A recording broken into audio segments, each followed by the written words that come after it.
Hazardous waste.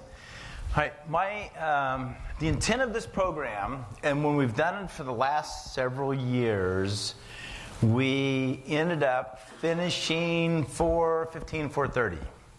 And then I'll make myself available if there's further questions at the end of the program. So feel free to come up. More importantly, as I go through what we're about to touch on, if there's something that you would like to have further clarified and you ask a question, you know what's going to happen? There'll be 6 people in the audience thanking you for asking the question and 20 people thankful after I answer it. So do not hesitate to ask questions, but for the benefit of those people that are learning how to identify a hazardous waste in the state of California, potentially for the first time. So by all means, feel free to use this as a quorum. Raise your hand. I'll see it. Ask the question. Having said that, we'll start. Okay, hazardous wastes identified federally, whether it's predominantly RCRA or state of California under the Hazardous Waste Control Law, we look at those as a spectrum of materials that are produced, generated, or maybe they weren't used or spent at a facility, and now my decision is to get rid of it. Recycle it, relinquish it, throw it away, or not use it anymore. So when I go through this, I'm going to get to a slide in about 20, 25 slides. I'm going to have you stare at that slide for about 5 minutes because I'm going to dissect that slide that talks about the state and the federal definitions of a hazardous waste. And then at the end of the program, I'm going to try to put it together. And it's not confusing, and it's extremely confusing. It's pretty easy, and it can be very convoluted. So my intent is to try to make this really, truly basic, very fundamental. So I need your questions to be able to accomplish that. So that's item number 1. Item number 2, we're talking hazardous waste. That's the intent of this, hazardous waste, state, federal, hazardous waste. We have lots of different categories that's going to come up on the next slide that deals with RSU, industrial waste, special waste, extremely hazardous waste, acutely hazardous waste, non-RCRA or RCRA hazardous waste, P-listed, listed, characteristic waste. And I don't want to get wrapped in the axle, but realize not everything that's produced by a business or an industry in the state of California meets the definition of a hazardous waste. So the focus of this program is for what makes it a hazardous waste, whether it's state or whether it's federal. There are several categories of hazardous wastes, both state and federal, and there are also several categories of wastes that are non-hazardous wastes, not regulated or subject to DTSC. Then we have tweeners, and I'll call those the designated wastes. Predominantly Water Board, California Department of Fish and Game, and other state agencies have the authority at their discretion to impose standards for disposition or disposal on wastes that do not meet the definition of a hazardous waste, but they contain components, constituents that could cause a negative impact to water or the environment. And I'm going to call those designated wastes. So we got categories of non-hazardous waste, we got designated wastes, and what I'm going to focus on in this program are the hazardous wastes. You ready? We have lots of types of wastes. My focus is on the hazardous. Okay, all right. So there's a lot of terms that come up. Some of these are easy, and some of these they're all easy. They're acronyms, but how they fit together is kind of more important fundamentally to have an understanding of how you put it together. So I'm going to go through some of these in our discussion. And if I use a term, an acronym, or I use a definition that's not explained, feel free to have me explain it. All right, so Title 22. In the California Code of Regulations, 66260 through 66268 is our California definition of a hazardous waste. State of California had its own hazardous waste laws and regulations, and back in the 80s we used to call that the well, there were regulations, but it wasn't Title 22. And then in '84, state of California pursued federal authorization for the state to impose and provide guidance on the federal program. So, and that actually occurred officially in '88. In 1992, state of California, in August, was authorized by the federal government to enforce the federal program at the state level. And then soon after that, we had the whole invent of the CUPAs. So if you look at our regulations in the state of California, we have adopted the federal regulations as well. So in Title 22, state of California, CCR, we have the federal regulations embellished and adopted and included in our definition of a hazardous waste. And sometimes it calls it out and it specifies that. I'll call that a non-RCRA hazardous waste if it's California regulated only. And in some instances, it's not called out and it's hard to kind of see the distinction. Federally, you find the same thing for federal waste only in the CFR 40, section 260 through 268. So if you look at a citation that's issued by a CUPA and it says we're citing you or we're inspecting you according to section 66 262.34, they're citing something out of the California Code of Regulations.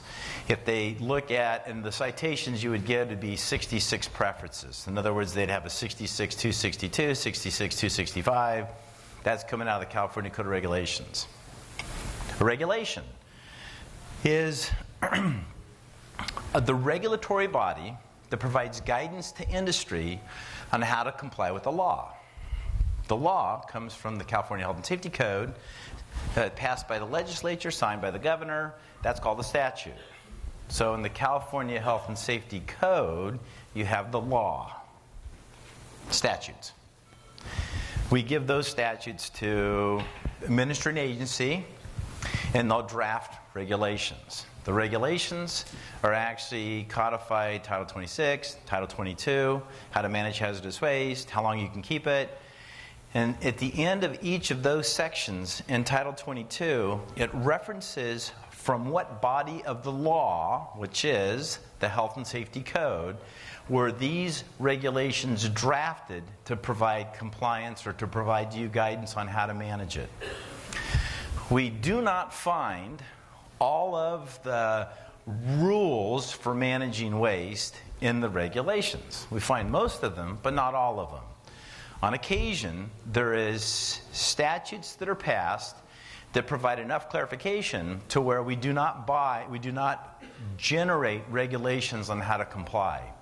The best case example I can give you right now is the whole recyclable materials, excluded recyclable materials, 25.143.2, paragraph A, B, C, D, E, F, as well as the guidance for how to manage an excluded recyclable material in 25.143.9. Those are excerpts from the Health and Safety Code, which is a statute, and we do not have regulations that tell us how to do it. It's spelled out in the statute, and we have the statute as what we're required to do.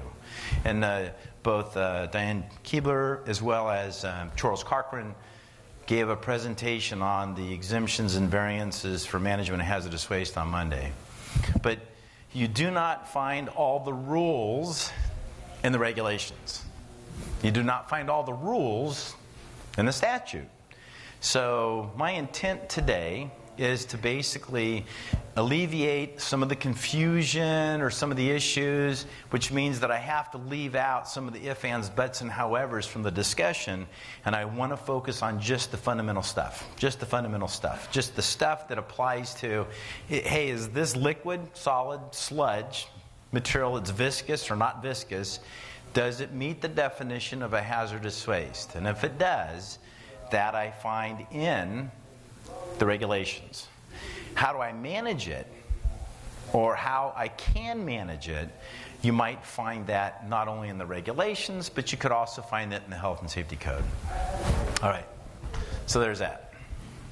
So you find that there's state terms and federal terms, and this is a little bit of it may shade the truth here, and I'll explain that, but there is certain definitions that only are promulgated, adopted by the state of California. There are also some regulations that are put forward by the federal government. Some of the state terms that I'll focus on briefly, so we're kind of all on the same sheet of music, is under the Wilson administration in 95. So we're talking 18 years ago. We went through a regulatory structure update that kind of addressed trying to simplify some of the things that were impacting industry to streamline the process. And so we came up with a term called an industrial waste. And for purposes of this discussion, that could be a hazardous waste. It may not be a hazardous waste. It may be a designated waste. It may be a non-hazardous waste. It may be a RCRA waste. In most instances, it may be a non-RCRA waste. It's a general term.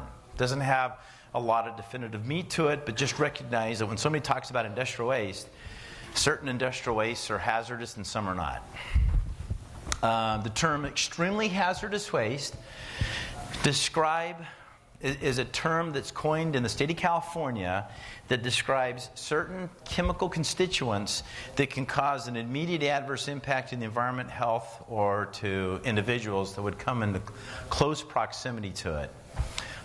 In Title 22 and Appendix 10, there is a list of presumptive chemicals, and there's a list of presumptive waste streams. There's a list of 791 chemicals in Appendix 10 to the Title 22 regulations. And 6 of the numbers have been aborted. So there's 600, I can do this. There's 785 chemicals. Some of those chemicals have an asterisk right next to it before its number. And that just identifies a chemical that has been identified as being very toxic. And we call that an extremely hazardous waste. And there's additional fees associated with that in terms of disposal, cost of disposal. Plus, if I accumulate that waste in the state of California, it also influences or it could impact my generator status, because if you accumulate more than 1 kilogram, which is 2.2 pounds, which is about a quart, of that waste in a month, then I am arbitrarily a large quantity generator. So that's where that list comes from. We'll talk about it a little bit more going forward, but an extremely hazardous waste is a state term, or a state definition. Okay, now I've got wastes that we have yet to talk about that are characteristic of a hazardous waste. And there's 4 categories. And then I have wastes in the state of California that are presumptive wastes. They're presumed to be hazardous. When we've tested them, it's not uncommon that those wastes that we've tested have a tendency to exhibit some type of a characteristic, generally toxicity, to where it's subject to regulation as a hazardous waste. Not federally, but according to the California definition. So we refer to that as a non-RCRA hazardous waste. Well, it's a hazardous waste, but it's only subject to regulation as a hazardous waste in the state of California, not outside the state of California. There are other states that have non-RCRA hazardous wastes, which are wastes regulated by that state. We're not the only state that has a non-RCRA hazardous waste. There's lots of states that don't have non-RCRA hazardous wastes. We do. And we refer to that as a California hazardous waste. The term we coin in the regulations and the guidance memo documents put out refer to that as a non-RCRA hazardous waste. So, regulated by the state. Wet test. And it should be capital W-E-T, not capital W, little e, little t. But it's an acronym for the term waste extraction test. The California waste extraction test looks at certain types of chemical substances, bioaccumulative metals, where if it's in a waste that you produce at a facility, makes that waste a hazardous waste according to the state of California.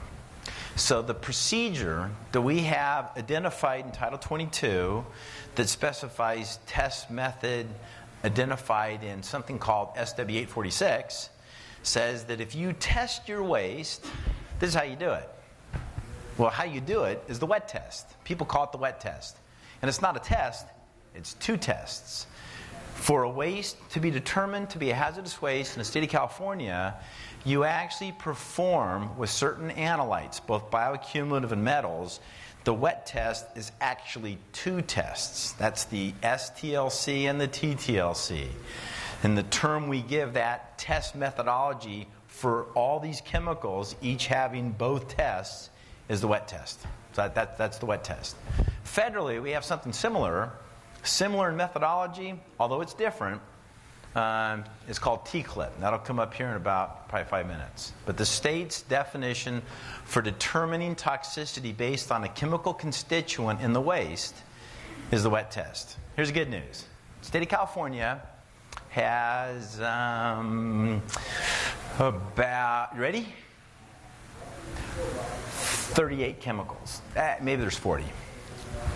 That we've identified that if it's present in your waste stream above a certain concentration makes your waste a hazardous waste.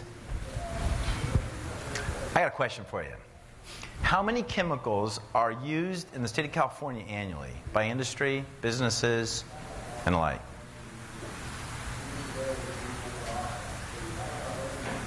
Somebody has to take a swag. Somebody has to take a guess. Okay, how many? Tens of thousands. 55 dozen. Is that what you said? 85 dozen. Okay? Come on. Anybody else? How many? 1 million. I don't have a clue. I thought maybe someone might know. However, I know definitively it's more than 40. But we have, in the state of California, developed a wet test threshold that we've battle tested, that we have now decided if it contains any of these 40 chemicals, one of the toxicity criterias, one, not all, one of them says that above this amount for this chemical, according to that test, it's a hazardous waste. Okay? We did the same thing federally under TCLIP that I have not yet talked about, and it'll come after the break. My point is, if we're looking, if a waste contains a certain chemical constituent at a certain concentration to determine if it's a hazardous waste, you're really dealing with about 70, 80 chemicals totally, both in California and federally. It's a very small, finite list. Very small. How do we know? We have the wet test in California for the non-RCRA containing constituents that would make a waste a hazardous waste in the state of California. Okay, so that's wet test. All right, then we have the excluded recyclable materials. Okay, Diane Peebler, is Diane with us? How about Charles Corcoran? Okay. Diane Peebler, Charles Corcoran did a presentation on Monday regarding exclusions and variances. If you have a waste, if you have a material that you use at your facility and you're done using it and you're going to get rid of it, then that's a waste. It may be a hazardous waste, it might not. Let's say it is. But you decide through your waste minimization technologies, further investigations, that this is suitable, that if I clean it up or filter it or do something to it, I can reuse it on site.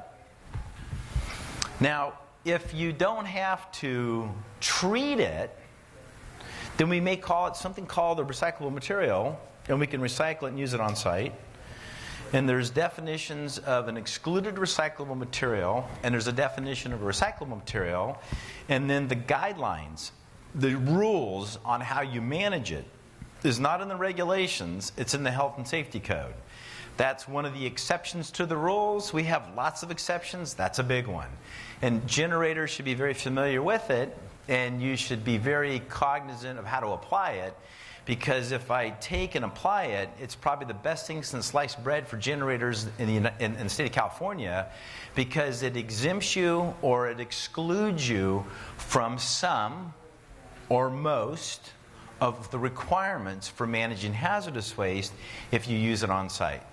Or recycle it and use it on site. Or recycle it and treat it and use it back on site. And so some federal wastes are included in that definition. Sometimes it's a state waste.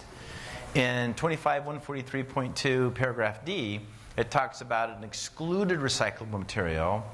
And if it's managed in accordance with 25.143.2.9, and you manage it according to those requirements, then it excludes wastes that otherwise would be a hazardous waste from being defined as a waste, and so those things can be reclaimed and reused on site.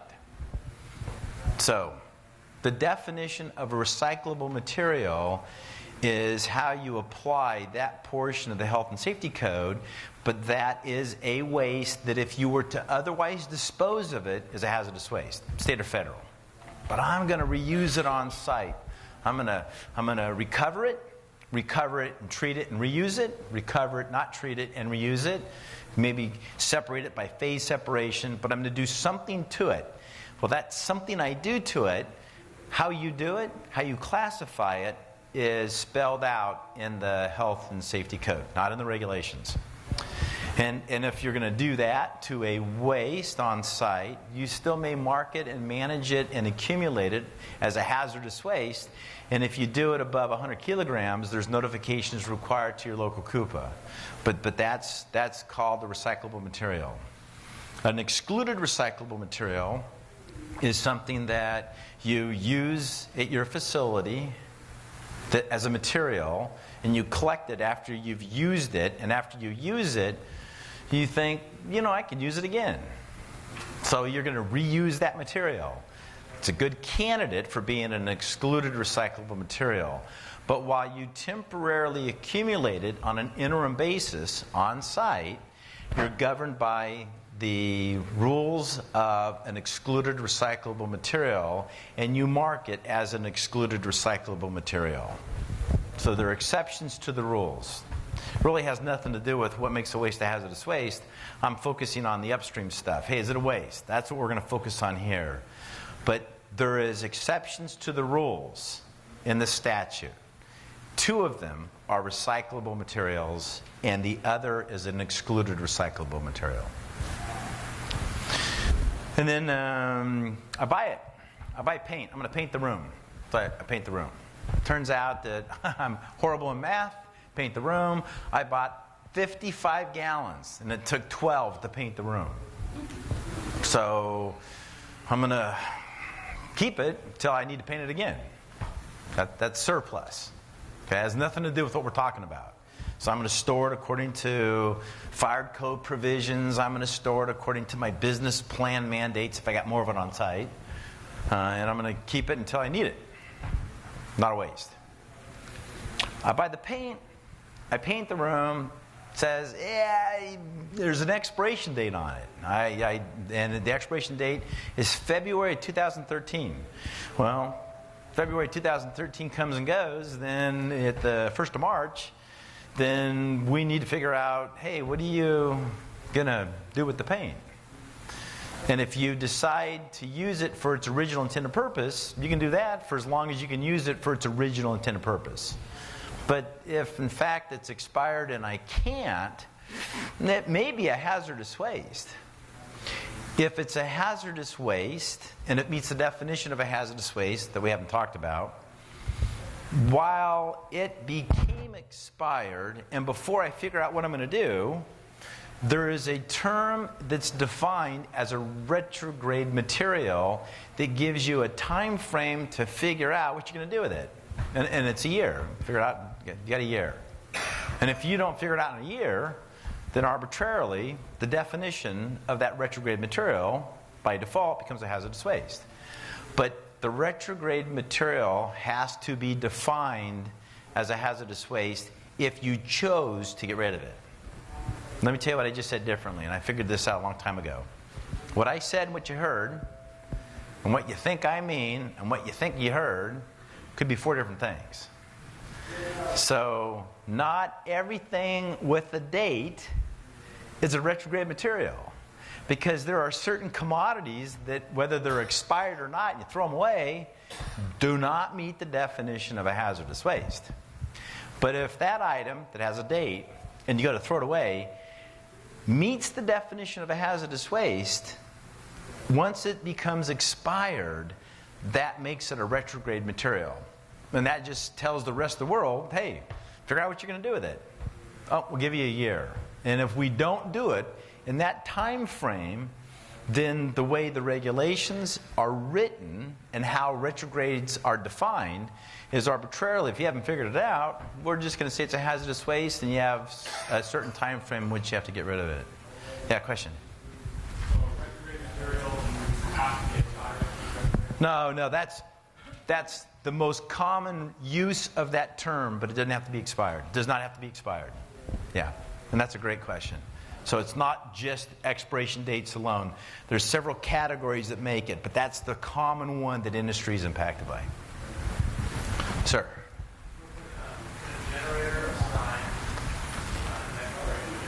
Yeah, DOD does it all the time. They have a code system where they put the date that it expires, and sometimes it's required by the specifications for the military. They don't use it by that date. So what they do is they say, okay, then we need to make a decision whether or not we can continue to use it or not.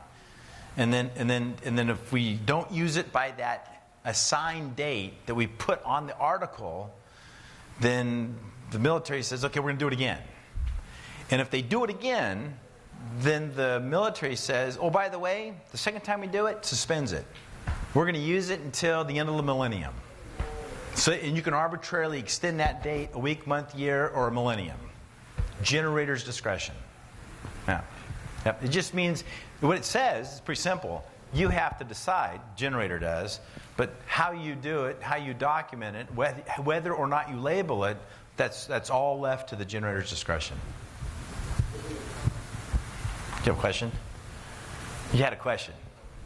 Oh, okay. All right, so that's a retrograde material. Surplus material, we just talked about, that's the paint. So you just got more than you need, and so we're going to hold on to it until you need it. Surplus material, not a waste. The discretion of something being a surplus material or retrograde or a waste is generator's discretion. So the generator decides, yeah, I'm going to use it. Oh, okay, well, that's surplus. And if it's dated, there's a little more burden placed on the user, potentially the subsequent generator, to make a decision. What are you going to do long term? And then special waste. Special wastes are wastes where they have certain bioaccumulative constituents that exceed the TTLC for that particular constituent. And I'm ahead of myself, so I don't mean to get us wrapped in the axle. But if you have a waste that meets the definition of a hazardous waste in the state of California, then you have a hazardous waste. And when it's removed, have it manifested or picked up and dispose of it accordingly. Except, there are, on occasion, not commonly used, and I generate a lot of this stuff. I generate 400 yards a month, so I generate a ton of it. Certain types of wastes, predominantly fly ash, baghouse, and other types of wastes that are called out, but it's not just those. We're going to allow you the opportunity to take those wastes to some other type of a landfill that is not a Class 1 hazardous waste landfill to be properly managed. Federally, under RCRA, special wastes are excluded from the definition of a hazardous waste. So they can go to a municipal landfill, an industrial landfill, or hazardous waste landfill, or municipal landfill, not subject to being a hazardous waste. So when we adopted RCRA, we decided, well, no, let's put some constraints on where they can go for disposal. And so special waste generally go to a Class 2 facility. They may be able to go to a Class 3 facility, and they generally are not managed as a hazardous waste, and that is the exception to the rule. The difference is a special waste in the state of California requires the state's authorization before it goes there, because otherwise that waste has some type of a chemical constituent that fails the toxicity test under the wet test. So there's a chemical in there that makes it a hazardous waste by definition. And the state allows you some flexibility, but you have to petition the state, receive authorization from the state before you pull that out of your other waste streams to manage as a special waste.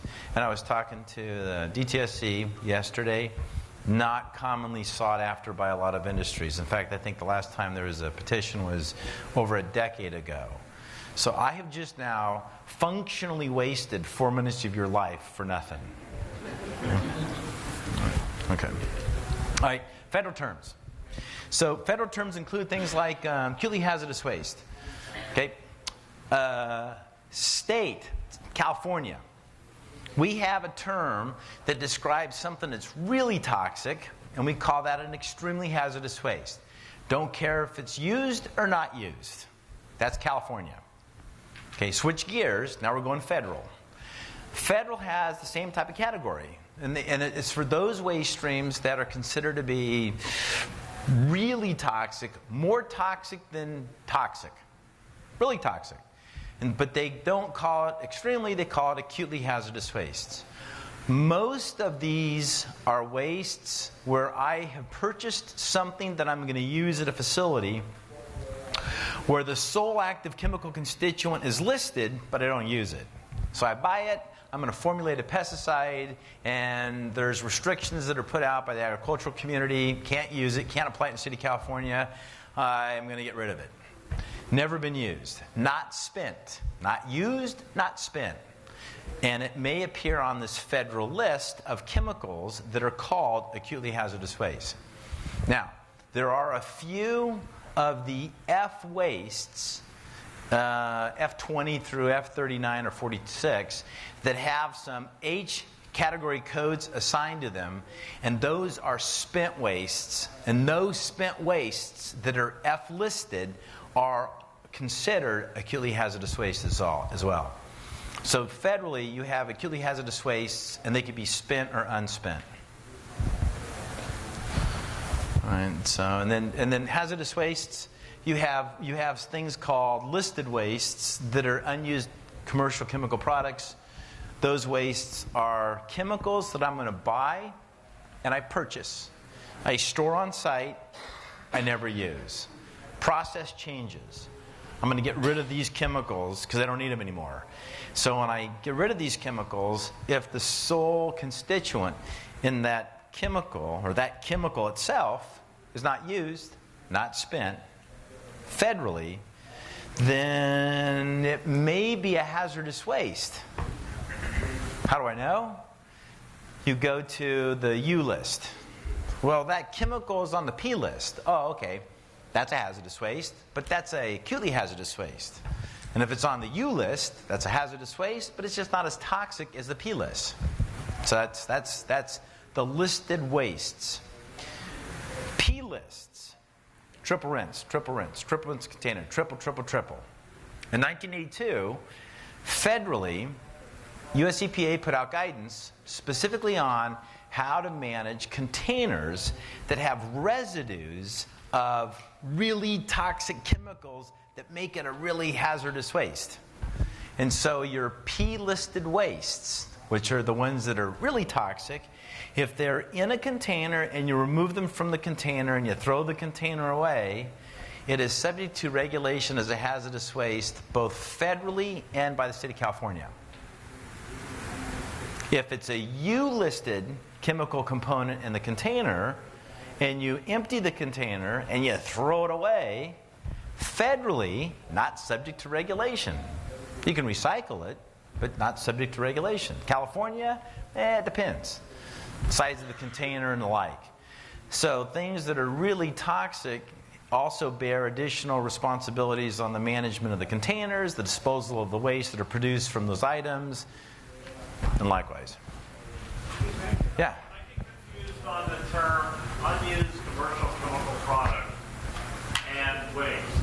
I mean, if it's an unused commercial chemical product on the surface, why would that be a waste? Okay, all right, excellent question. Because it's an unused commercial chemical product that you intend to throw away. Now, I have, that has nothing to do with this afternoon. Nothing. Well, I mean, you may have Title 5, 313, Toxic Reporting Business Plan. There's other things that may impact it, but not a waste. Has nothing to do with anything we're talking about. Right. Yeah. But if I purchase a commercial chemical product where the sole active constituent is listed and you intend to use it, we're good.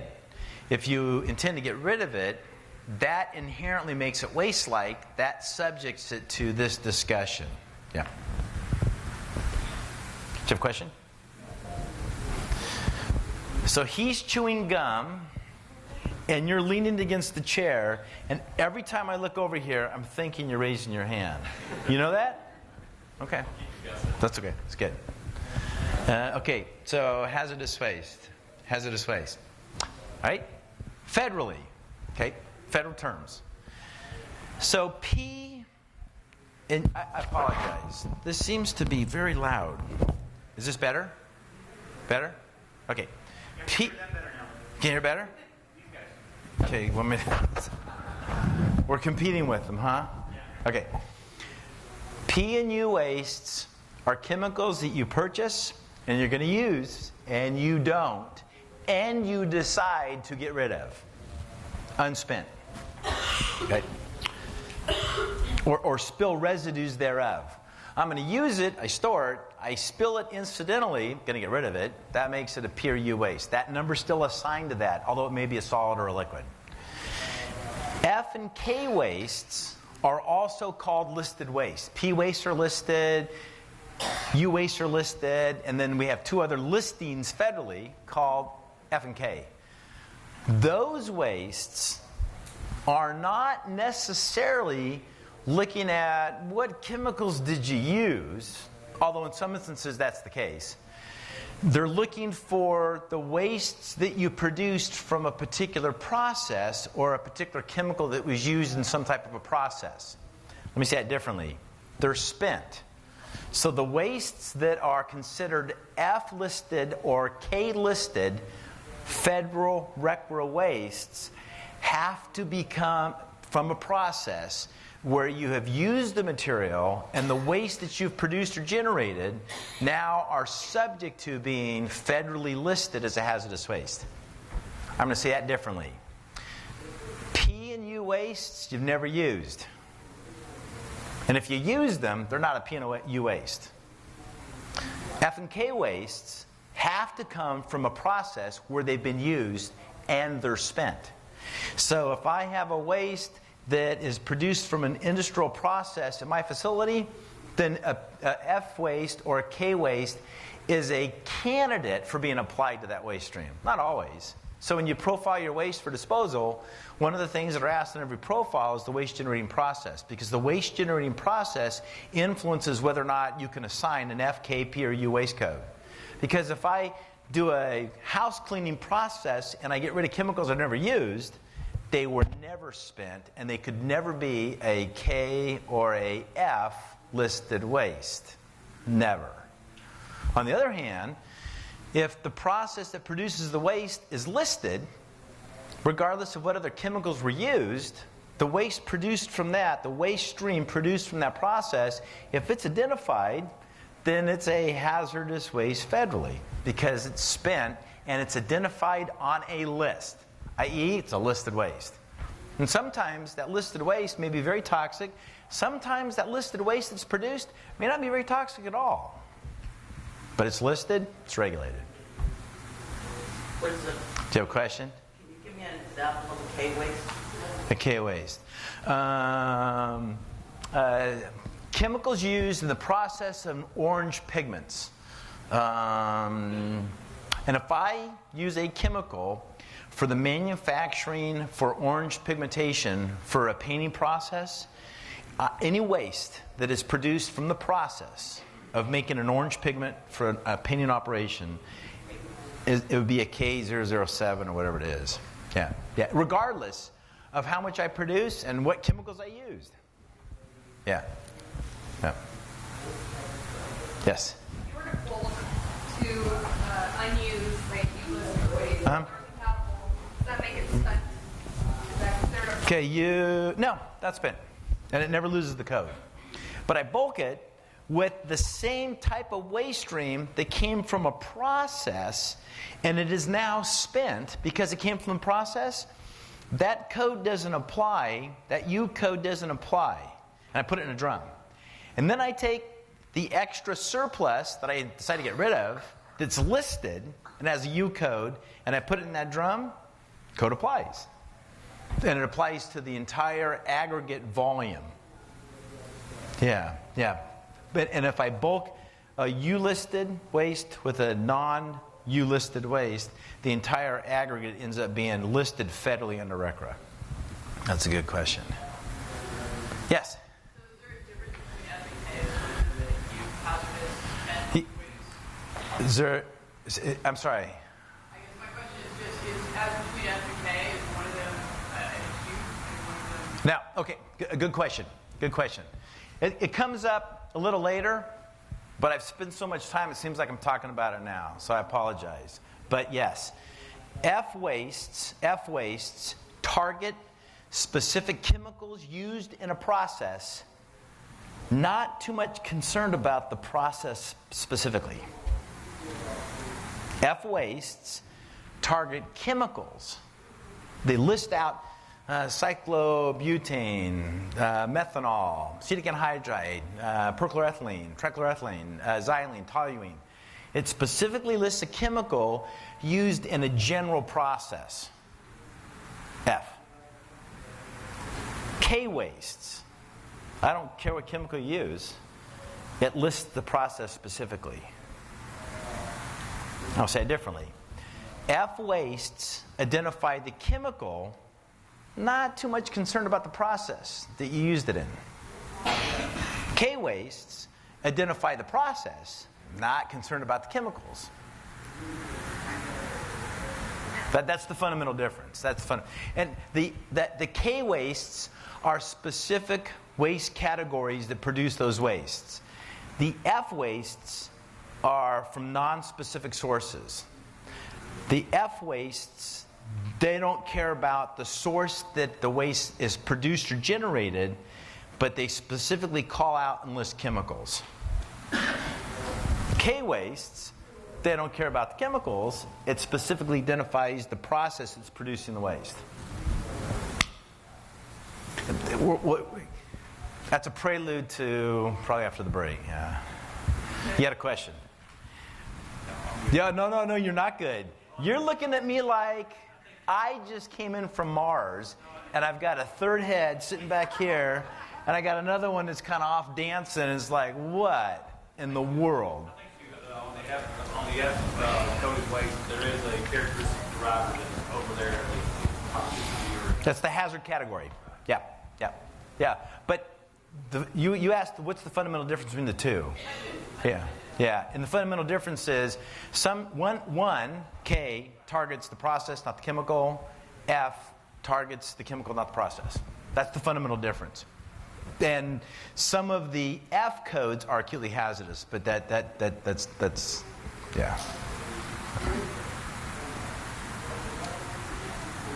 Yeah, on the view listed unused commercial chemical product, that's just that chemical, right? Not a commercial product that might have a mixture contained. Okay, that's an excellent question.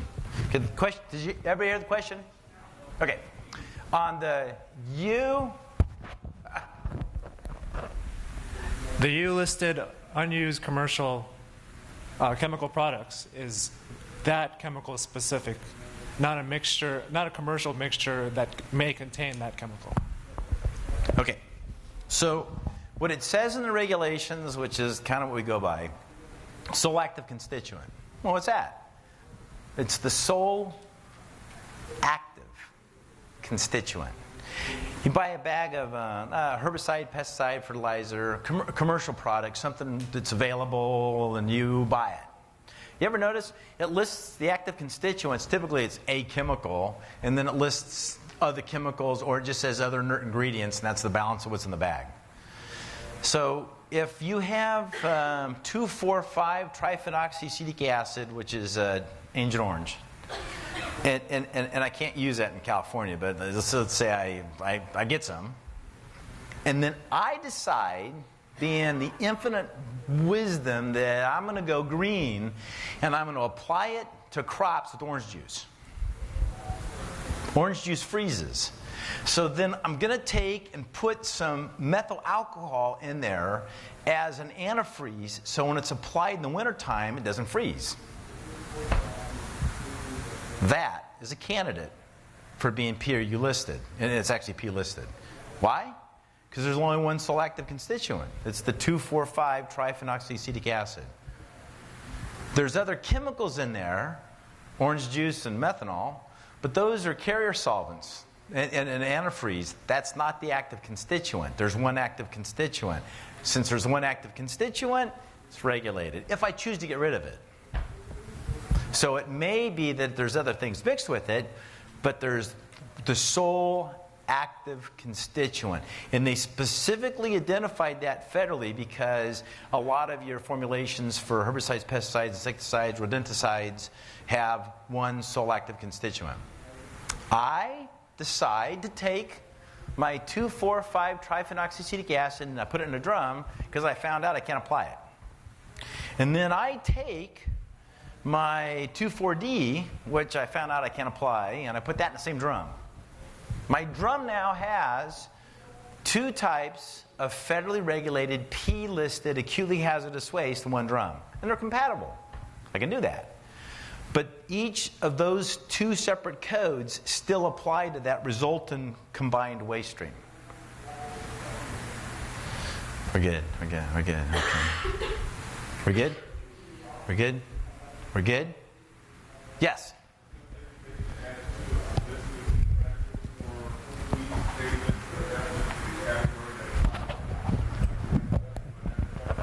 F1? Yes. Say F3 for solvent used for degreasing. Right. Right. For F, it lists chemicals, or it adopts lists from other categories, but it actually identifies the chemical. Yeah. Okay. All right.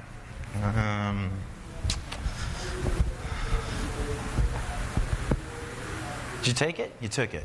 You took it. Where'd it go? Oh. All right. All right. So, okay. All right. Listed wastes. These are listed wastes. These are listed. P is a listed waste. U is a listed waste. FK, these are listed wastes. Federal list. List. Federal. We have a state list too, but list. The other major category federally that makes a waste a hazardous waste is a waste that exhibits a specific characteristic, regardless of what's in there. It meets the definition of a particular characteristic standard, which happens to be ignitable, corrosive, reactive, or toxic. So there's four basic categories of listed waste federally by RCRA. Happens to be four general categories of wastes that are characteristic federally under RCRA. And just as a sneak preview, we've got the same thing going on with the state. We have four characteristics in the state. Two are the similar, and there's two that are different. Okay, and then we have a conditionally exempt small quantity generator, large quantity generator. It's a federal term. RCRA hazardous waste. A RCRA hazardous waste is a waste regulated by the federal government under the Resource Conservation Recovery Act. Came out in 76. 76 was the year I graduated high school, so that was a long time ago. Not a lot of revisions to it. We have 23 years ago, we did away with the testing procedure, and we came up with something at that time it was new called T-clip. And that replaced an old methodology called EP toxicity. So that was a change. We added some additional K listings to the listed wastes federally under RCRA. Now, you know what I just said, but I didn't say? Do you know what I just told you, but I didn't actually tell you? Not a lot of changes. We're dealing with a federal definition of a hazardous waste that's been around since the dirt turned to rocks without a lot of major changes. Now think back since 76, right? Think of how many chemicals we no longer see, use, or wastes that are produced by some industries that were around in 76. And think of all the industries that have come into the existence that weren't even around in 76. They have to conform to RCRA, but it's really, I wouldn't say it's antiquated, but it's really old. But that's what we've lived with. That became institutionalized, and we have looked at, and there's been movement about revising it for years and years and years. But it's fundamentally the same that it's been since the age of Father Time. It's been around forever and a day. Not a lot of changes. Okay, so that's that. And the last concept here, T-clip. T-clip is a threshold concentration leachate procedure, which spells out, I have dirt, I got water, I got orange juice. Is that a hazardous waste? The federal government has decided for 38 chemicals, we'll figure out if that's a hazardous waste, and we will test it for one of those 38 chemicals. And if it contains one of those 38 chemicals that are bioaccumulative, or contains one of 19 chemicals that are inorganic, then your waste is a hazardous waste. We haven't done much to that list. And if you have a waste that contains a chemical constituent not on the list, it may be a hazardous waste federally, it might not, but it would not be subjected to the test procedure that is basically a leachate procedure referred to as the toxicity characteristic leachate procedure that determines how much of that waste would be construed as a hazardous waste if it's above the regulatory level. So the test method for determining that is called T-clip. So if someone talks about T-clip, they're talking about a federal regulation under RCRA that defines a characteristic waste for toxicity. If you have a waste that is toxic federally under RCRA, it's because it has failed a T-clip. It didn't fail T-clip. Oh, okay. It may be a hazardous waste, maybe a characteristic hazardous waste, but it's not a characteristic toxic hazardous waste because the only criteria for toxicity under RCRA is T-clip. And we're going to talk more about that later on. Okay, we're good? Good news. Ready? I've gone through 3 slides in 52 minutes. All right, okay. Other terms. Okay, personnel, facility personnel. Doesn't have a whole lot to do with maybe what makes a waste a hazardous waste, except the point of waste origination, also coined as point of generation. I'll call it a POG. And if I work at a facility, not a licensed TSD facility, but I work at a business that produces a waste, where you subject it for characterization is at the point in which it's first subject to being a hazardous waste, which we refer to generically as the point of generation. And the point of generation is the point where it maybe exits a process unit, where you would actually look at its individual characteristics before it's bulked or otherwise transferred through a conveyance system or put in a tank or put in a drum. So if I put it in a tank and put it in a drum and I put other waste in a tank and a drum, and now I have a conveyance system that has accumulated all compatible waste, and then I characterize that's good, with one exception. That has nothing to do with whether it's a hazardous waste. Whether it's a hazardous waste was the point that it exits the process unit.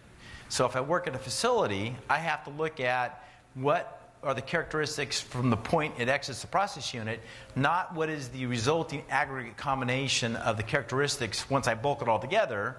And because if it was a hazardous waste and you bulk it all together and it doesn't exhibit a hazardous waste characteristic, California would call that a treatment process.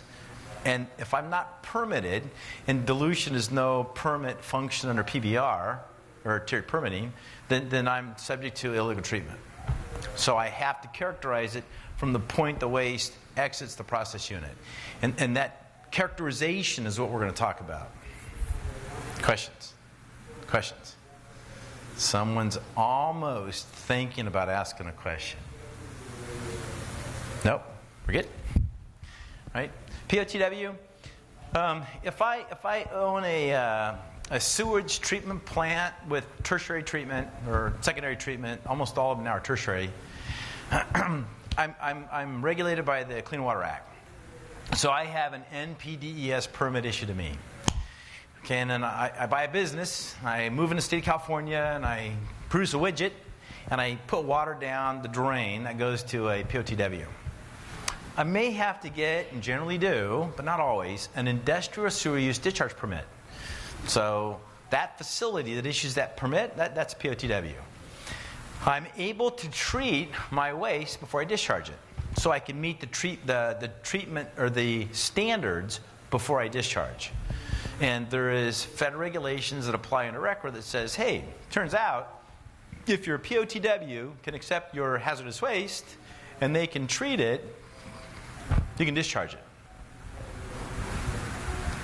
California, not the case. California says, yeah, can't discharge a hazardous waste. And if you look at those industrial sewer use discharge permits, in California, they will all state somewhere in the conditions of the permit, can't discharge a hazardous waste, whether it's state or federal, to the POTW.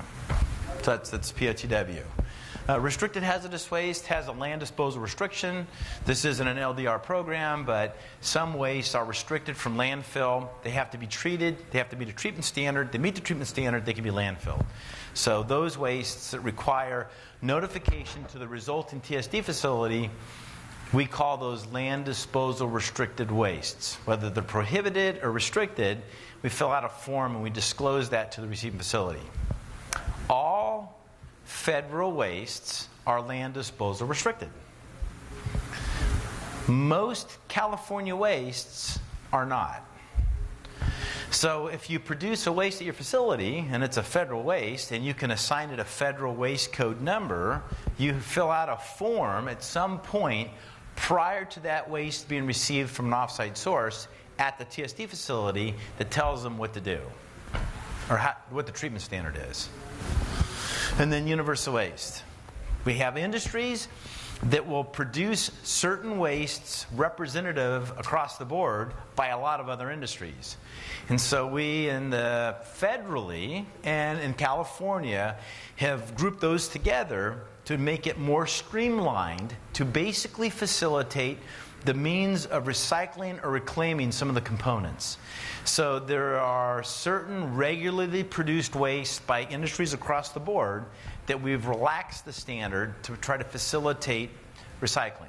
So, and that influences how long I can keep it and how I mark it and label it and training requirements, and call it a universal waste.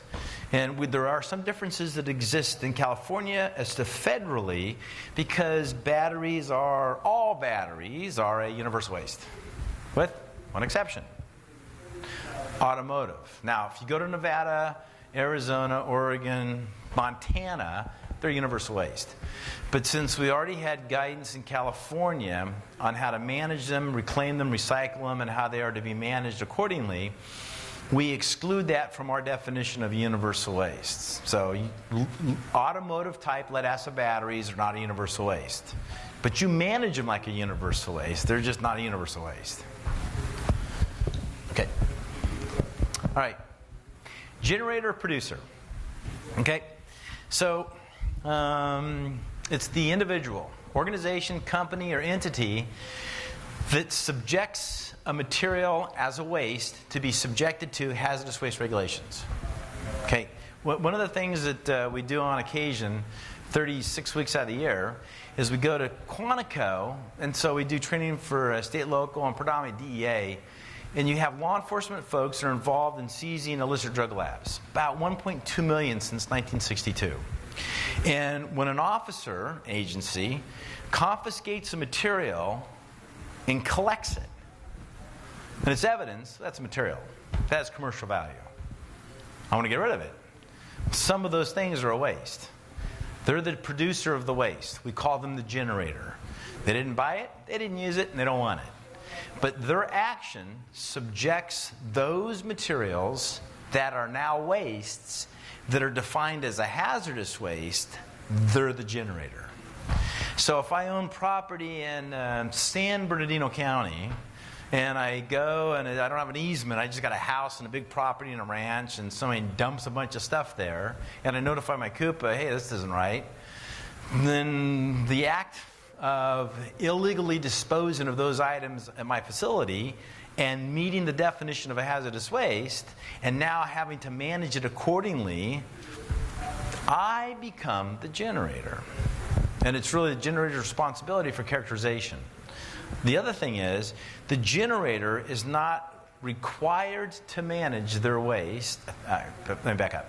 Generator is not required to test their wastes by any ASTM SW 846 methodology.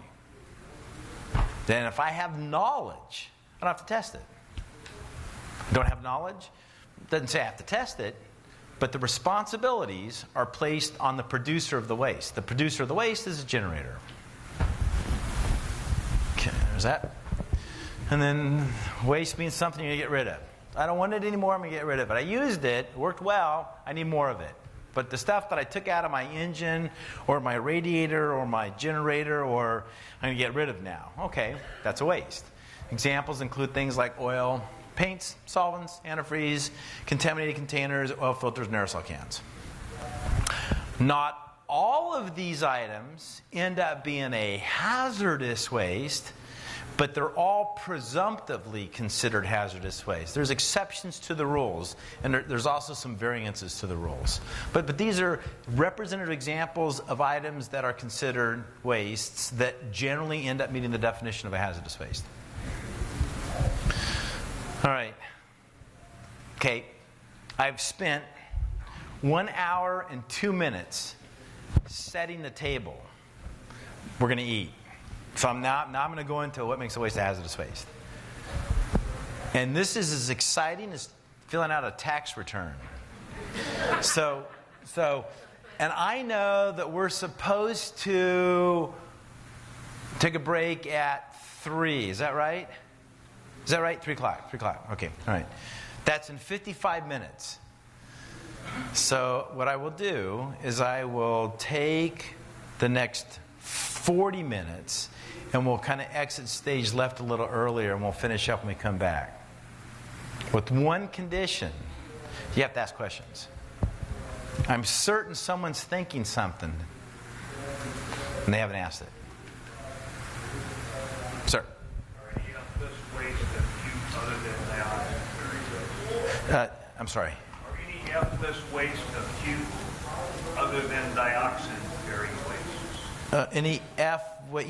Yeah, the F codes have about 7 categories that are acutely hazardous. Yeah, there's several under the F category. I thought most of those were dioxin. No? I'd have to go through. They went paperless this year. Otherwise, I'd have handouts. We can flip through it. But you know what? On the break, I'll check because I brought the handout. Yeah, we'll check. Yeah. Okay, here we go.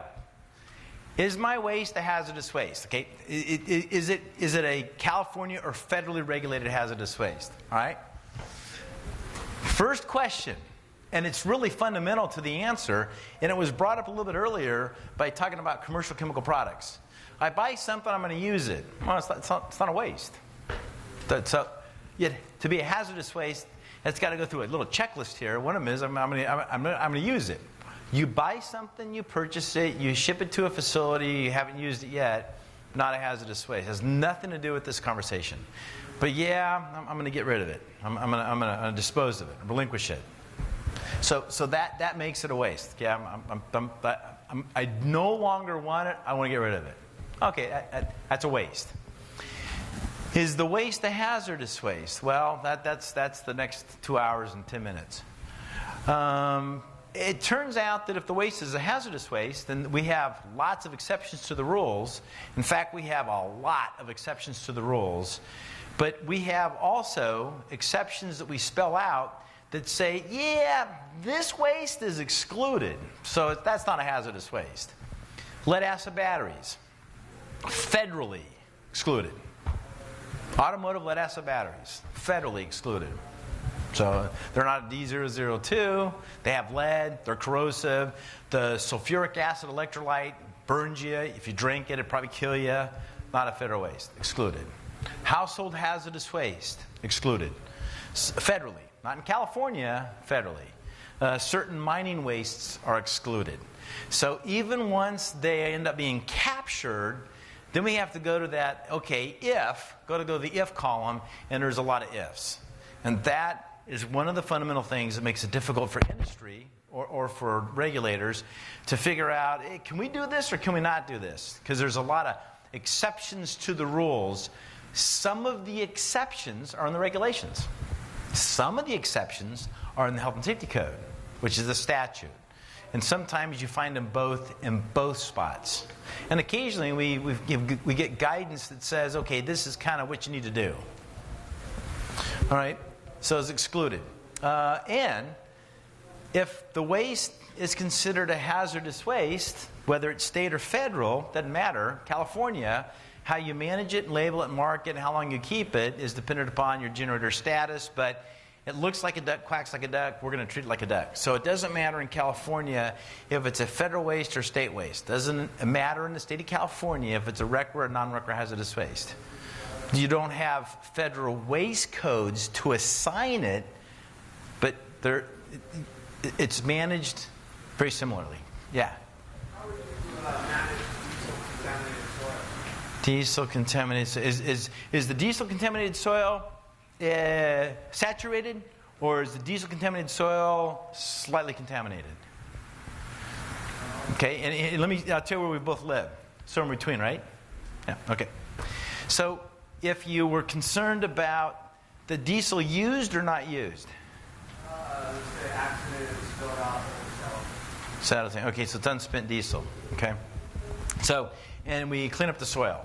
So we get 5 55-gallon drums or 1.25 cubic yards of dirt contaminated with diesel. So if we're concerned about certain organic constituents and we took those soils to a state-certified lab, what organics am I concerned about in that diesel? And diesel, TPH, total petroleum hydrocarbons. Okay.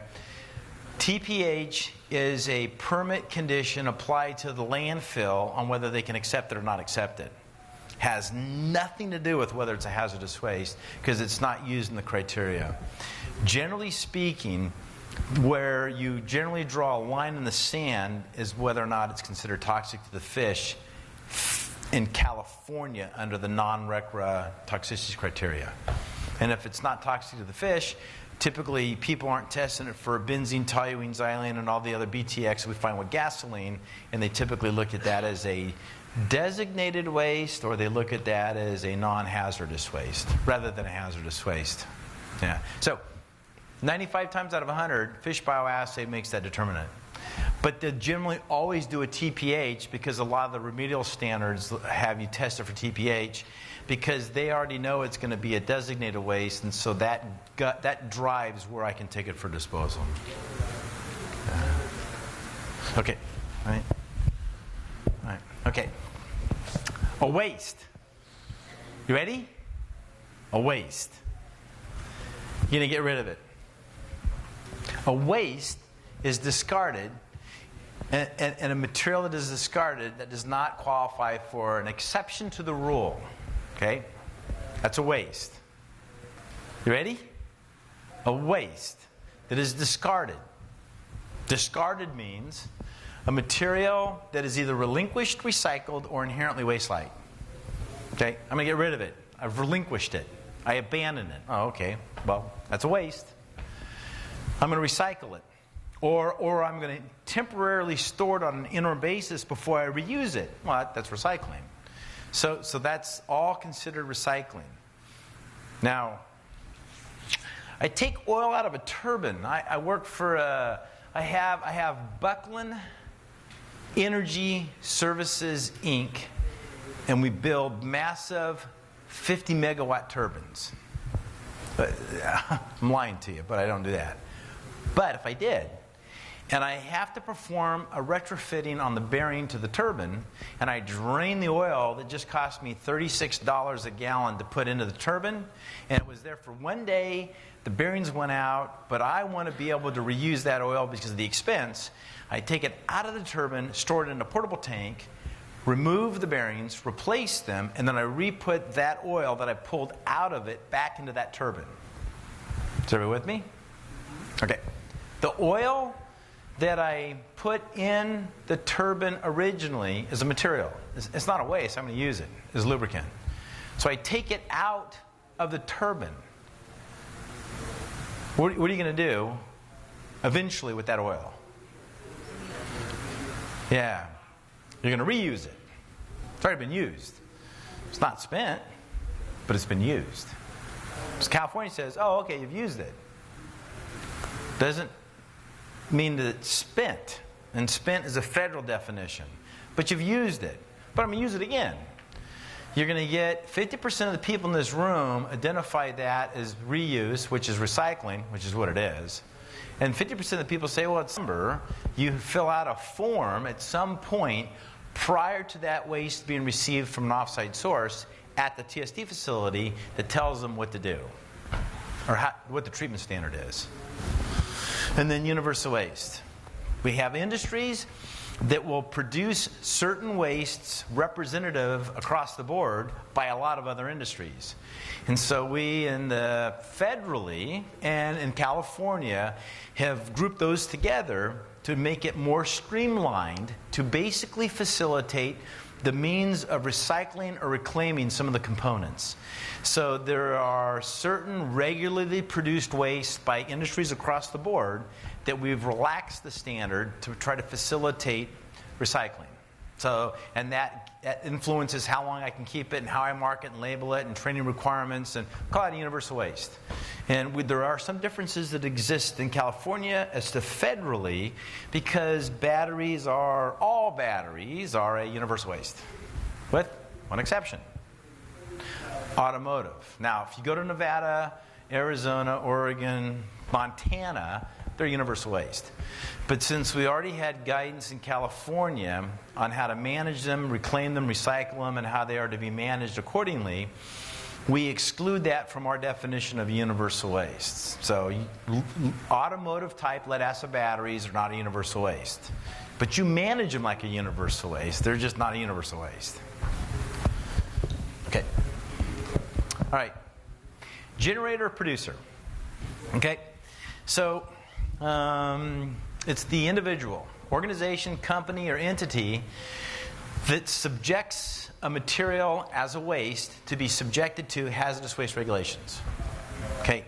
One of the things that we do on occasion, 36 weeks out of the year, is we go to Quantico, and so we do training for state, local, and predominantly DEA. And you have law enforcement folks that are involved in seizing illicit drug labs. About 1.2 million since 1962. And when an officer agency confiscates a material and collects it, and it's evidence, that's material. That has commercial value. I want to get rid of it. Some of those things are a waste. They're the producer of the waste. We call them the generator. They didn't buy it, they didn't use it, and they don't want it. But their action subjects those materials that are now wastes that are defined as a hazardous waste, they're the generator. So if I own property in San Bernardino County, and I go and I don't have an easement, I just got a house and a big property and a ranch, and somebody dumps a bunch of stuff there, and I notify my CUPA, hey, this isn't right, then the act of illegally disposing of those items at my facility and meeting the definition of a hazardous waste, and now having to manage it accordingly, I become the generator. And it's really the generator's responsibility for characterization. The other thing is, the generator is not required to manage their waste. Let me back up. Generator is not required to test their wastes by any ASTM SW 846 methodology. Then if I have knowledge, I don't have to test it. I don't have knowledge, it doesn't say I have to test it, but the responsibilities are placed on the producer of the waste. The producer of the waste is a generator. Okay, there's that. And then waste means something you're going to get rid of. I don't want it anymore, I'm going to get rid of it. I used it, worked well, I need more of it. But the stuff that I took out of my engine or my radiator or my generator, or I'm going to get rid of now. Okay, that's a waste. Examples include things like oil, paints, solvents, antifreeze, contaminated containers, oil filters, and aerosol cans.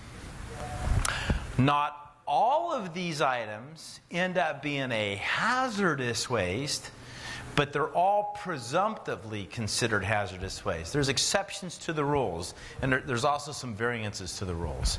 But these are representative examples of items that are considered wastes that generally end up meeting the definition of a hazardous waste. All right. Okay. I've spent 1 hour and 2 minutes setting the table. We're going to eat. So now I'm going to go into what makes a waste a hazardous waste. And this is as exciting as filling out a tax return.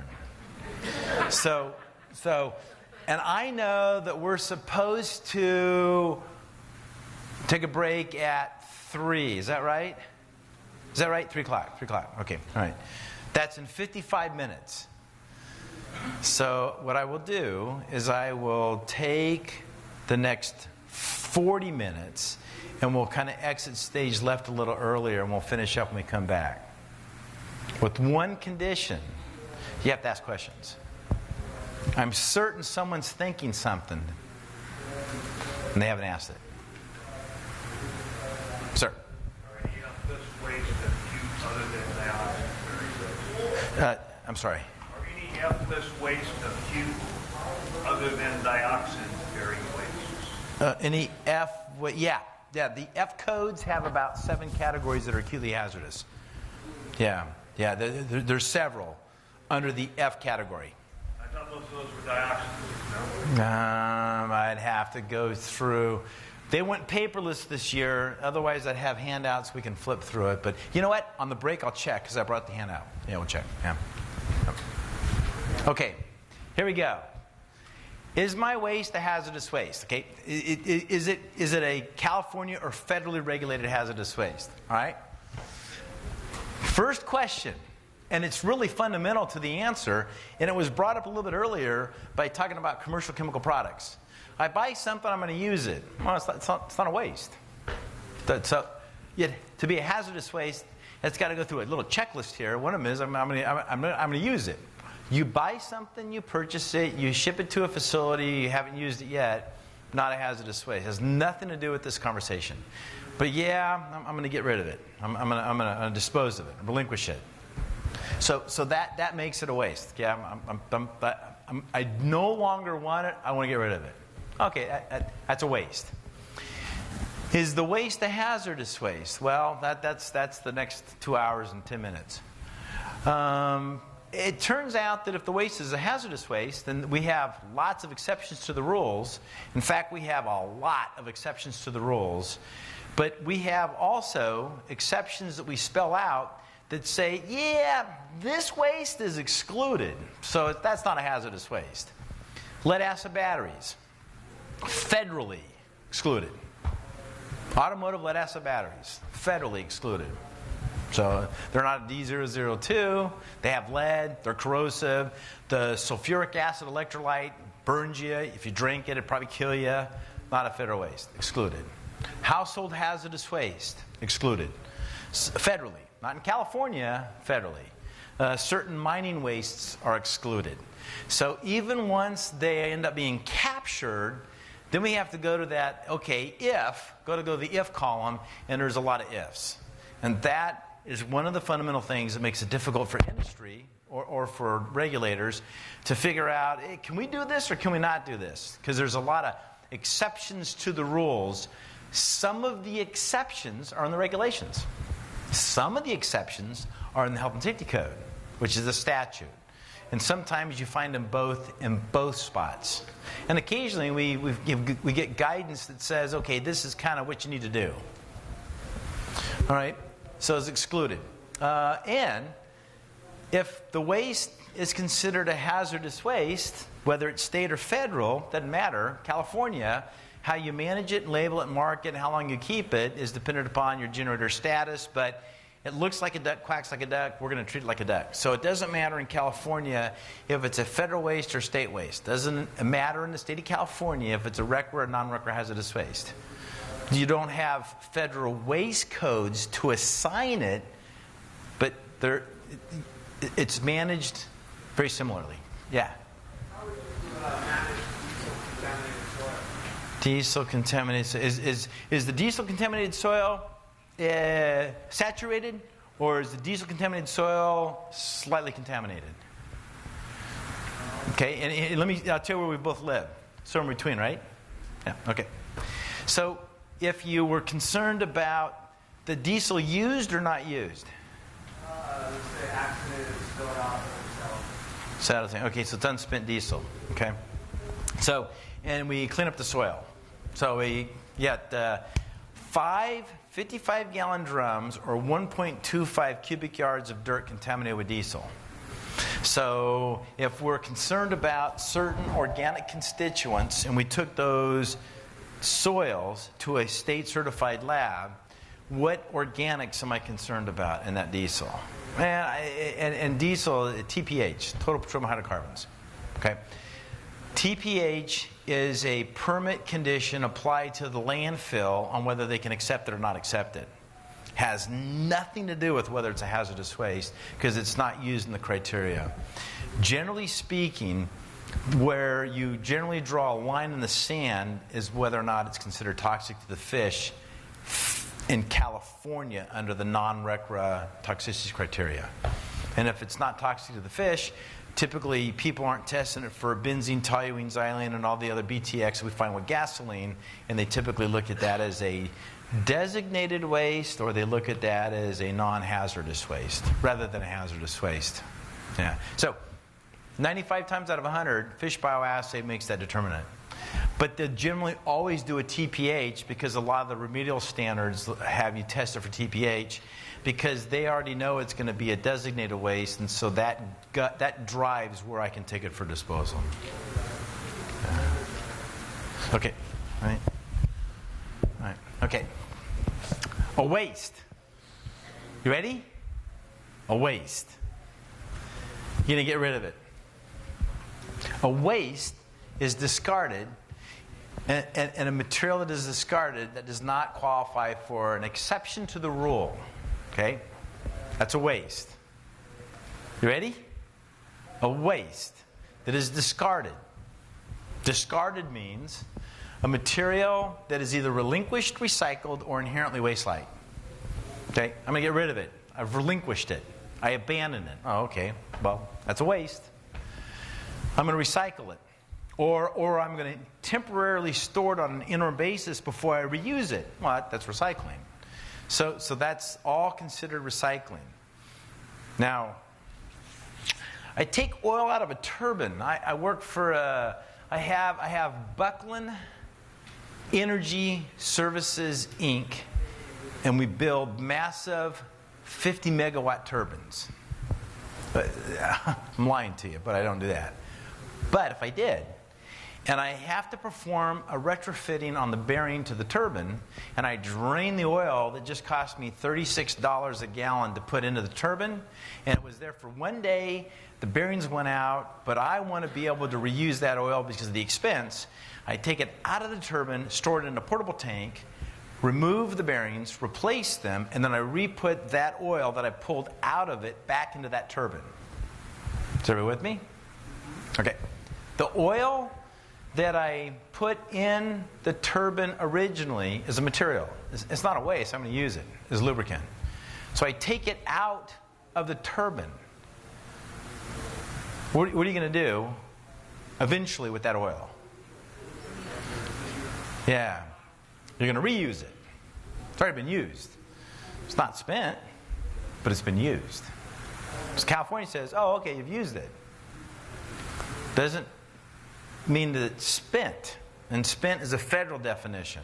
But you've used it. But I'm going to use it again.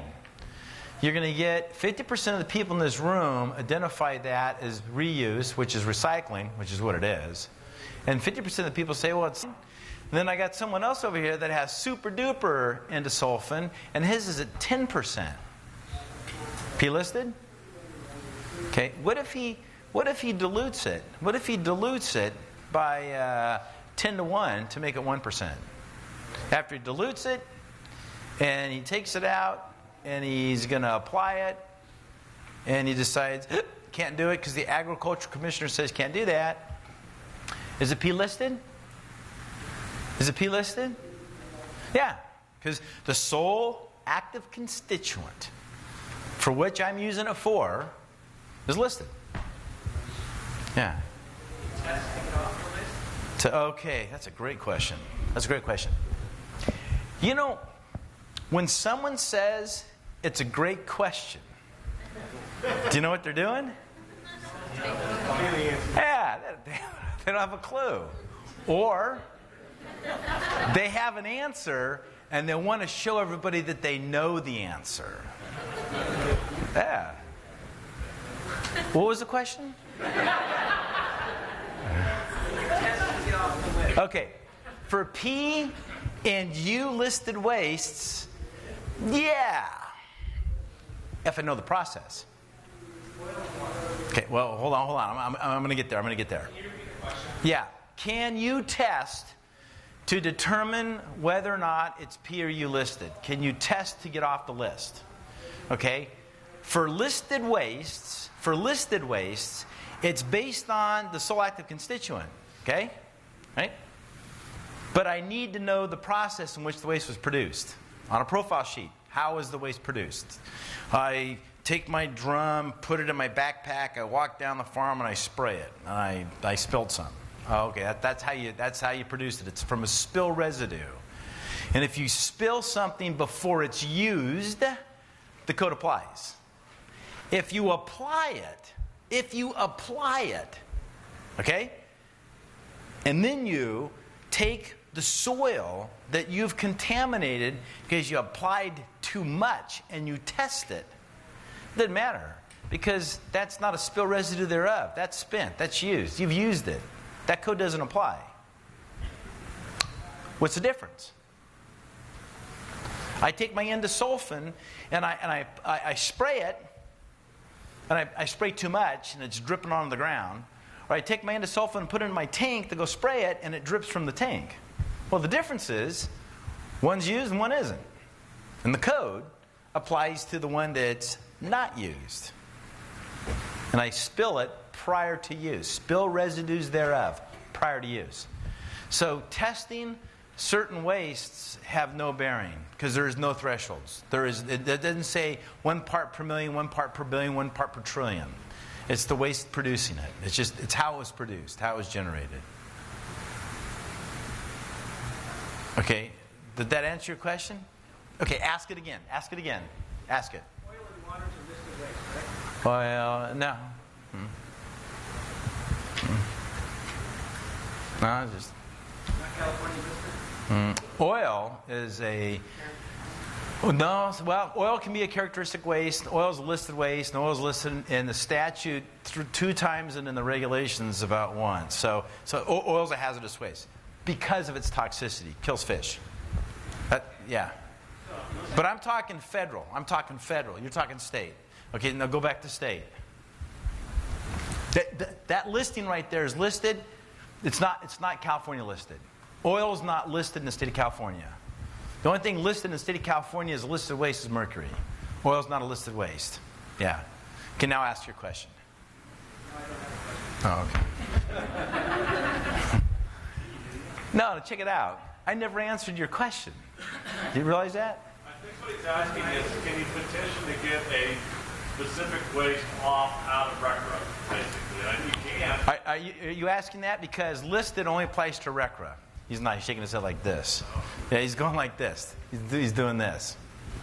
You missed the mark. We both missed the mark. I apologize. All right, mixture. All right, I have a waste. I'm going to get rid of it. So I'm going to put it in a drum. And federally, under RCRA, I generate some other waste. It's compatible, not treatment. I put it in a drum. And I retest the characteristics of the waste, which was aqueous, and it had a pH of 1.8 or 1.7, hazardous waste. And I mix it with a non-hazardous waste. And the resultant concentration is pH 4.7. Federally, that mixture of a characteristic waste that no longer exhibits a characteristic is no longer a hazardous waste. Yeah? Now, I just wasted a minute of your time because in California they say, oh yeah, you can do that. But that's treatment. Yeah. Without a permit, you can't do that. Can't do that. Yeah. Okay, all right. All right, you ready? Yeah, 12 minutes before break. 12 minutes.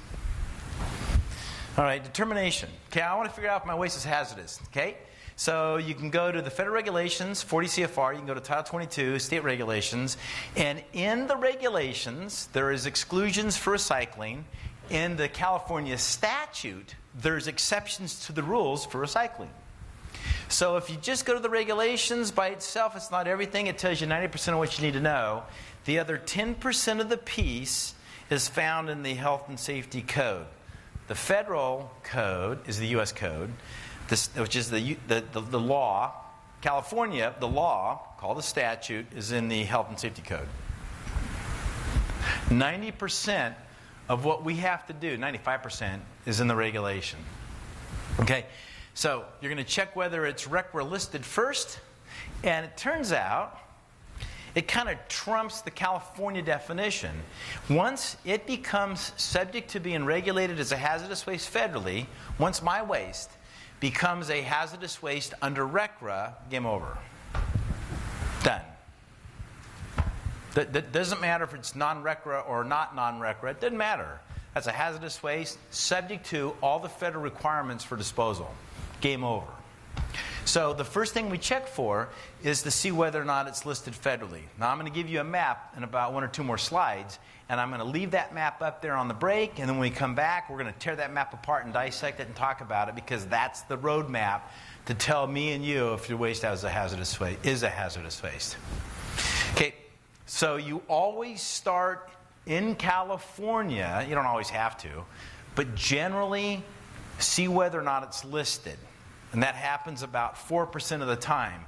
96% of what you produce in the state of California is not listed. Well, okay, simple list, read it, go through it. Do you have any of these things in there? Is it used? Is it not used? Is it spent? Is it not spent? And then we're off to that, and now we're looking at characteristics. But you always check that list first, because if your waste ends up on that list, it's game over. You really don't have to test it, because that's a hazardous waste. You might need to test it. You might be required to test it by the TSD facility. You might need to require to test it for land disposal restrictions, but it's a hazardous waste at that point. Yeah, question? I might be missing something fundamental here. On your last slide, you stated that the list of waste are RCRA only, and on this slide that you just had, the same thing. Yeah. Can you please explain the application of the list in the application of? The list in Appendix 10 in the CCRs, and how those lists... It's coming up in about 1, 2, 3, 4 slides. All right, you'll explain the interplay? Okay. 4 slides. And that's the break. And the break is coming in 10 minutes and 10 seconds. Okay. All right. Okay. So we ended up here. Okay. So what we're going to do after the break is talk about wastes that are listed. And we're not going to spend a lot more time. We already talked about it. But we check that list first. Why? It's an easy list to check. Are you making orange pigments in the manufacturing of your process using acetonitrile? What? I make a widget. Oh, okay. So you're not using acetonitrile to make orange pigmentation. Nope. Okay. Eliminate that one. And this list is very specific. And if you review that list for your facility, you generally find that in a matter of about 5 minutes, you never have to look at that list the rest of your life, because that has nothing to do with you're making a widget. But you should check it. And those industries that are captured, generally they're pretty conversant not only where they're captured, but what codes are they're going to be captured by. Right? And then After we figure out it's not federally listed, then we go through this whole menage in terms of trying to figure out if it exhibits a characteristic. There is a federal definition of wastes that are characteristic, and there's a state definition of wastes that are characteristic.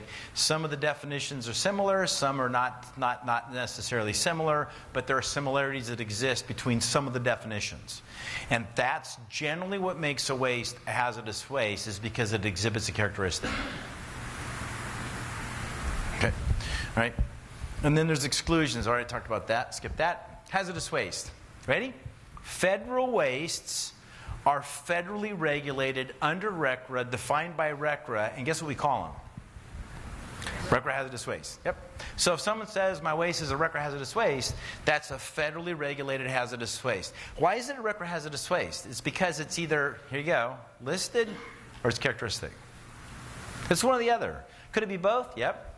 Yeah. Some wastes that are listed are characteristic, and some wastes that are characteristic are listed. Some wastes are listed, they're not a characteristic, and some wastes have a characteristic, but they're not listed. It doesn't matter. Someone's given a code that is off a list. 4 categories of listings and 4 categories of characteristics.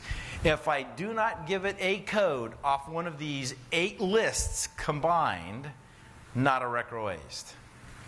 Pretty simple. Okay? Okay?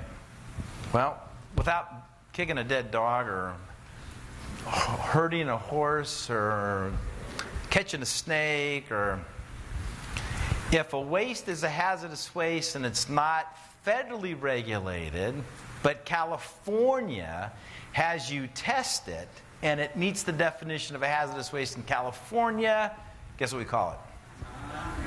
Non-RCRA. You got it.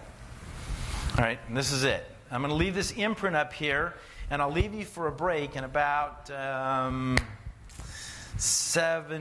take that back, in 6 minutes. So I'm going to leave this up there so you can stare at it. Because what I'm going to do after the break is I'm going to spend about 30 minutes talking about wastes that meet the definition of a listed waste, and about 30 minutes talking about wastes that meet the definition of a characteristic waste, and then I'm going to shove them together as they appear in Title 22, and we'll maybe give a couple scenarios. We'll go through and we'll talk about, okay, let's put it together. Oil and water, okay? Contaminated dirt, soil, remediation, asbestos. So how does that fit in this scheme? And it's really simple, but you have to look at each of the different tangents. And I'm not going to focus on the exclusions and the variances and the exceptions to the rules and the statute. I'm going to talk specifically about a waste that makes the definition of a hazardous waste because it's either listed or it's characteristic. It's one or the other. On that note, 3 questions. We'll take a break. 3 questions. 3 questions. Going one. Okay, here we go. Okay, back to your back to the exclusions. Whether things are on-site or off-site. So Yes. Say you okay, a bulk plant. A bulk plant. A bulk plant. They make bulbs. Tank farm. A tank farm. Okay, so the byproduct comes in via a common carrier pipeline. You ship it out to your truck. Okay. The common carrier pipeline is a multi-product line, so they're shipping you diesel fuel. That turns the valve and goes to the diesel tank. Then the next day, you're buying gasoline. So you turn the valve to go to the gasoline tank. You get this stuff called transmix. Transmix. It's diesel fuel and it's gasoline mixed together. Okay. All right. Put it in a tank. Okay. Okay. I'm a bulk plant. I can't do anything with it myself. Okay. A broker comes to me and says, I'll buy this stuff from you. You want to talk to me on the break, Okay. or Diane Peebler, Okay. or Charles Corcoran. Because you are talking about 25, 142, paragraph A, B, C, and D. And you are focused on the exception to the rule that's in the statute, not the regulation, which has nothing to do with what I'm going to talk about after the break. Okay. Right. There's one question. 2 more questions and we go on a break. 2 more. There has to be 2 more questions. Yes? Wow, you mentioned triassay testing. Huh? When you brought spent absorption, for example. You want to send it to a landfill, and it's not that contaminated. Title 22 metals test.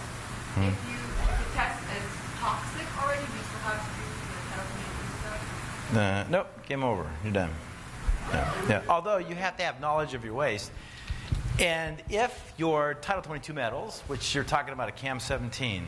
Can you repeat the question? Yes. Thank you. You have a waste, and I apologize, that is soil contaminated with metals, and it's also contaminated with... I was going to say, like, kitty litter or... Okay, diatomaceous earth with metals and hydraulic fluid.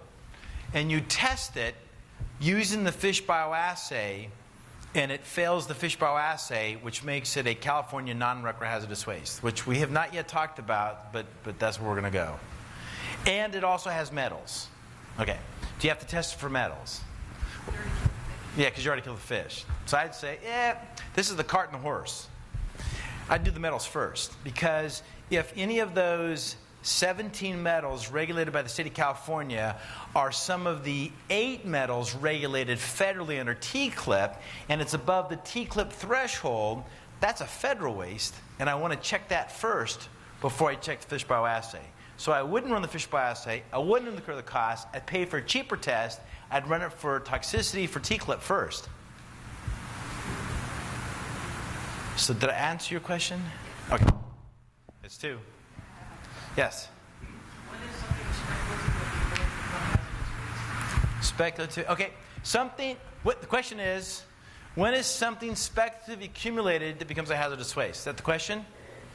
Okay. So, speculative accumulation is the process of accumulating waste at your facility with the intent of reusing it, recycling it, whether it's on or off site. I'm going to send it off site for have it recycled or reclaimed, or I'm going to reuse it and claim it on site. But I'm temporarily accumulating it prior to that point. If the material that you're accumulating meets the definition of a hazardous waste, and you're going to use it, but you haven't used it yet, you're going to reclaim it, you haven't reclaimed it yet, that's speculative accumulation. And then we have to use 25% within a calendar year by January 1st if I speculatively accumulate it on site. So speculative accumulation is something that you intend to reclaim or reuse or send off site and have it reclaimed or reused. And it meets the definition of a hazardous waste. But if you don't meet that 25%, does the whole batch become hazardous waste? So, no, it is all hazardous waste. Speculative accumulation is a process managing hazardous waste, but you're saying, no, I'm going to reuse it. No, I'm going to recycle it. I'm going to reuse it. I found an alternative for it. And you got to find that alternative, and you have to pursue it. If 75% of what was there January 1 in that calendar year needs to be sent off-site and reused. Yeah. Which has nothing to do with what makes a waste a hazardous waste, right? Right? You know that, right? It's related. Yeah. Right, okay. So 2:45.